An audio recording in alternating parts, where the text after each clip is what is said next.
Paramount intermediate college online class में आपका स्वागत है। कल हम द्विघात समीकरण के बारे में बताए थे, उसी को हम आगे बढ़ा रहे हैं। आप ध्यान से समझिए। कल जो हम द्विघात समीकरण के बारे में बता रहे थे कि मतलब ax² + bx + c, इसी के अनुसार हम उसको निर्धारित करते हैं कि यह द्विघात समीकरण है कि नहीं। अब हमको ये समझना है, एक द्विघात बहुपद यह क्या होता है। द्विघात बहुपद भी द्विघात समीकरण का ही एक अंग है। जो रूल उसमें लगता है वही रूल इसमें क्या है कि द्विघात बहुपद उसे कहते हैं कि जिसमें चर राशि चर राशि का उच्चतम घातांक 2 होता है।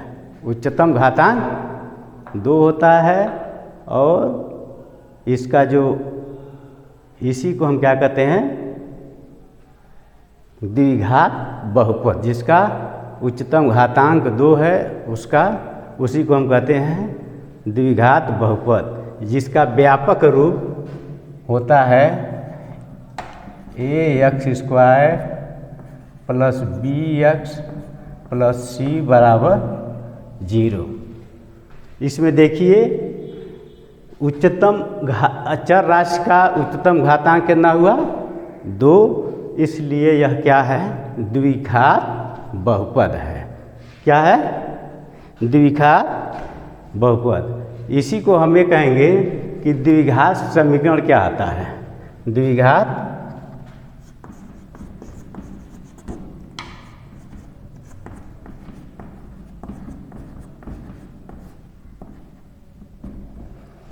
ये हो गया द्विघात बहुपद। अब होता है द्विघात समीकरण।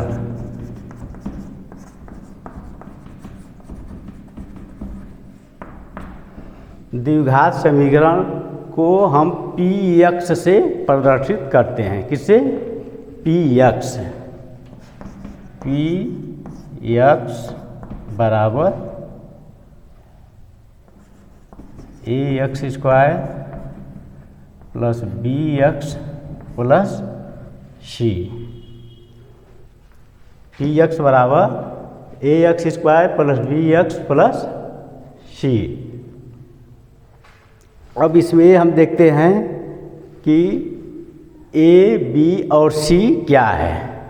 a, b और c क्या है। a, b और c ये होती हैं वास्तविक संख्याएं। क्या होती हैं? वास्तविक संख्याएं। इसमें a = not 0। क्या होता है? a = not 0। कल थोड़ा सा हमसे मिस्टेक हो गया था। b और c का मान 0 हो सकता है, लेकिन a का मान कभी 0 नहीं हो सकता है द्विघात समीकरण में, क्योंकि जिस पर घात 2 उस पद में रहता है उसी को द्विघात समीकरण कहा जाता है। इसलिए a = not 0, a, b, c, इसको हम वास्तविक संख्या करते हैं।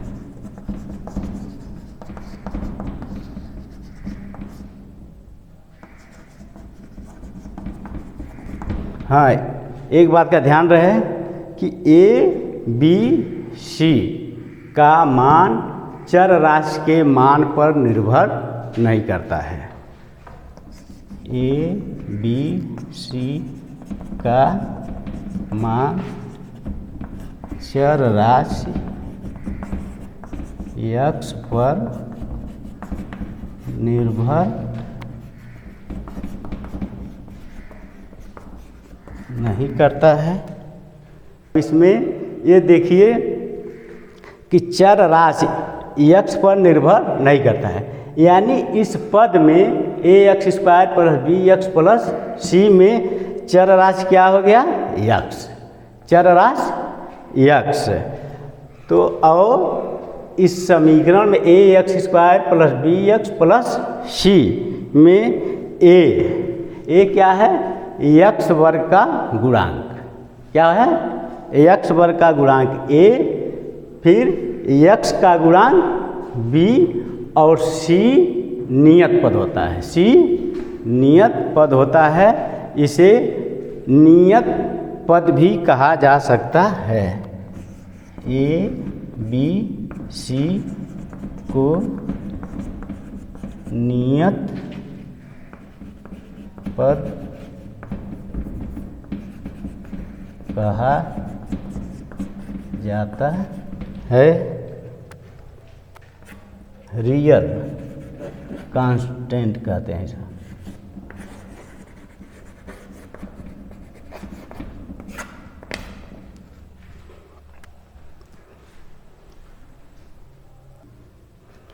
अब हम आप लोगों से अपेक्षा करना चाह रहे हैं कि द्विघात समीकरण के बारे में आप लोग कुछ जानकारी हासिल हो गई है, और फिर हम आगे अगला चैप्टर शुरू करने जा रहे हैं। कृपया इस पर ध्यान दे दीजिए। प्यारे बच्चों, अब ये देखना है कि द्विघात समीकरण में मानक या व्यापक रूप क्या होता है। द्विघात समीकरण में मानक रूप क्या होता है। जैसे कि कोई पद हो, उसको मानक रूप में लिखने के लिए क्या करते हैं, जो बड़ा घात रहेगा उसको पहले लिखेंगे, उसके बाद उसका छोटा, फिर उससे छोटा, यानी x स्क्वायर के पहले लिखेंगे, उसके बाद x लिखेंगे, उसके बाद उसका अचर राशि लिखेंगे। इसी को कहते हैं द्विघात समीकरण का मानक रूप।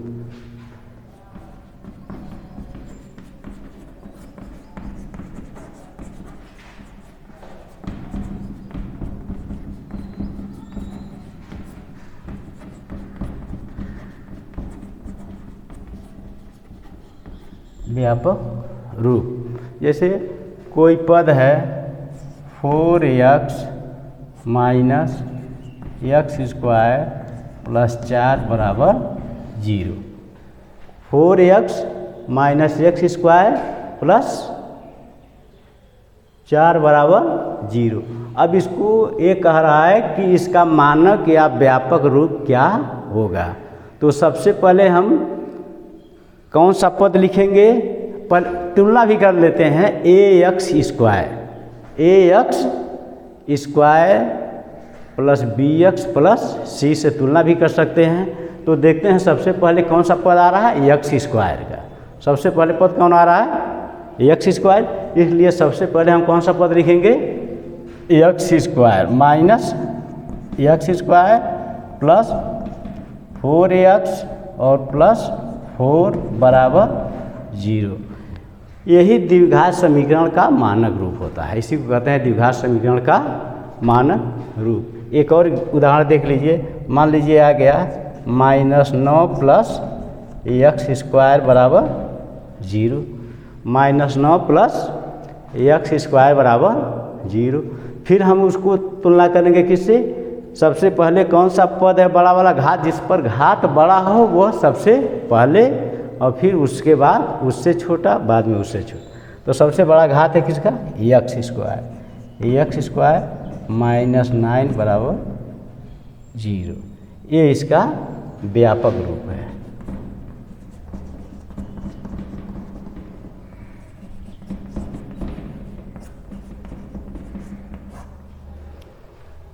अब इसके बाद आता है द्विघात समीकरण में कि मूल क्या होते हैं इसके। कल हम आप लोगों को बताए थे कि कैसे सिद्ध करेंगे कि यह द्विघात समीकरण है। तो कल हम इस पर सवाल दिए थे और समझाए भी थे। यानी इसका सबसे सरल तरीका यह है कि पहला पद एक्स स्क्वायर के रूप में आना चाहिए और अन्य पद a = 0, यानी पहला पद एक्स स्क्वायर हो, उसके बाद b और c का मान 0 हो सकता है। तो हम 0 करके उस समीकरण को बना देते हैं। तो ये ध्यान में रहे, एक्स स्क्वायर पद रहेगा तभी द्विघात समीकरण होगा, वरना द्विघात समीकरण नहीं होगा। प्यारे बच्चों, अब ये समझना है कि द्विघात समीकरण के मूल क्या हैं। पहले द्विघात समीकरण के मूल के बारे में आप समझिए कि यह मूल क्या होते हैं। तो चर राशि के जितने भी मान हों, 1 2 3 4 कुछ भी हो, यदि वह द्विघात समीकरण को संतुष्ट करते हैं, क्या करते हैं, संतुष्ट करें, तो उसे हम क्या कहते हैं, द्विघात समीकरण के मूल। समझ में आया? फिर से समझिए। द्विघात समीकरण के मूल उसे कहते हैं कि चर राशि के जो भी मान हो वह द्विघात समीकरण को संतुष्ट करें, उसी को हम द्विघात समीकरण का मूल कहते हैं। और यह मूल किसी भी द्विघात समीकरण में अधिक से अधिक 2 वास्तविक संख्याएं होती हैं। कितनी संख्याएं मिलती हैं? 2, अधिक से अधिक 2 वास्तविक संख्याएं होती हैं। जैसे एक उदाहरण दे रहे हैं,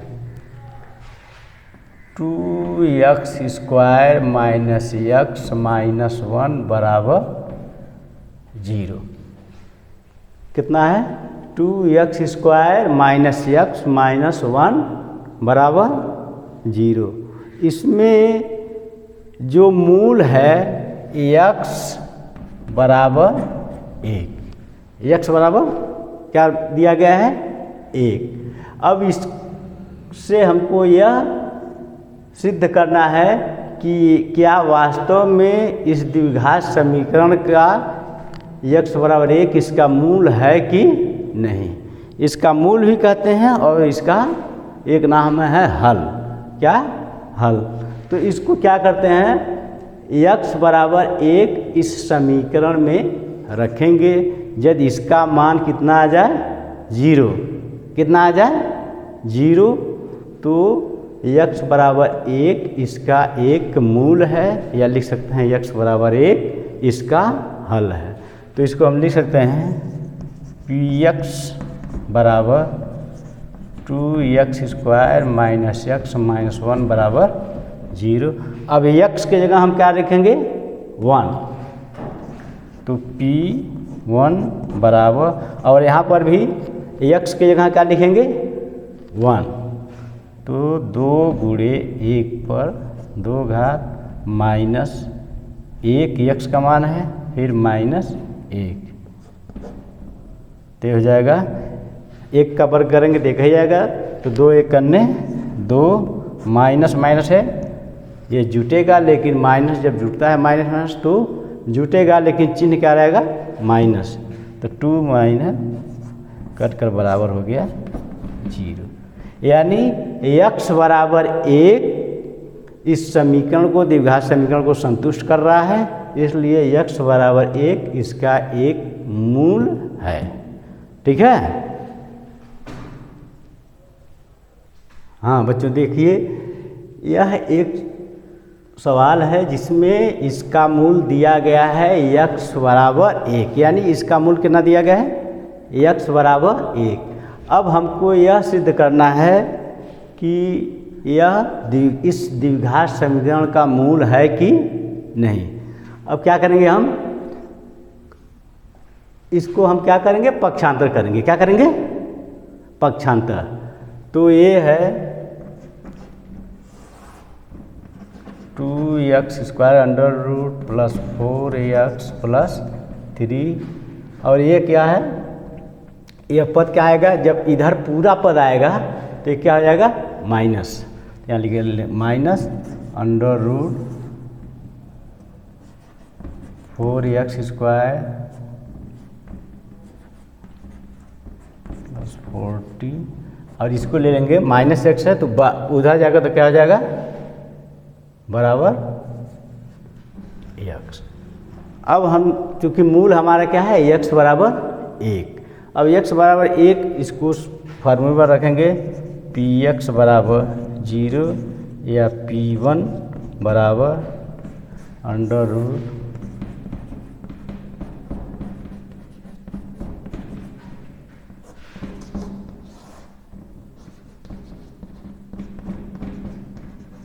+14 बराबर। अब हम P1, अब x के जगह हम क्या लिखेंगे, जहाँ जहाँ हमको x दिखाई दे रहा है क्या लिखेंगे 1। अब यहाँ लिख देंगे 1, तो 2 गुणे 1 स्क्वायर प्लस 4 गुणे 1 प्लस 3 माइनस अंडर रूट 4 गुणे 1 स्क्वायर 14 गुणे 1 प्लस 14 बराबर 1। अब जब इसको कैलकुलेशन करें तो 2 एक करने 2, 4 करने 4,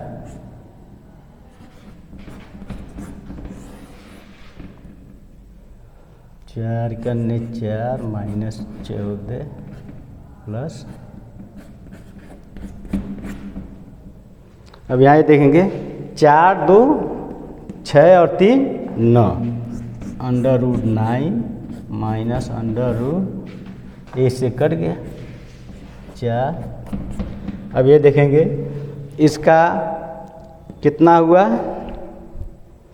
9 का वर्गमूल हम लेंगे तो 9 का वर्गमूल हो जाएगा 3, कड़ी हट गया माइनस एक कितना हो जाएगा 2। अब इसको उधर करने से हो जाएगा -1, ये हो जाएगा 3 2 1 3, 3 से 3 कट गया बराबर 0।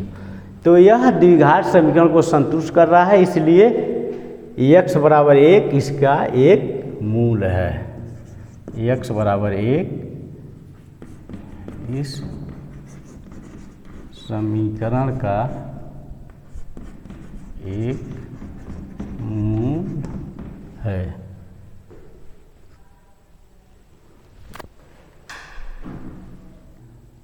हाँ, इस सवाल को आप लोग और समझ लीजिए। यह सिद्ध करना है कि इस समीकरण का मूल 1 है कि नहीं। तो हम क्या करेंगे, समीकरण दिया है 2x square plus 4x plus 3 minus x under root 4x square minus 14x plus 40। अब इसको हम क्या करेंगे, पक्षांतर करेंगे।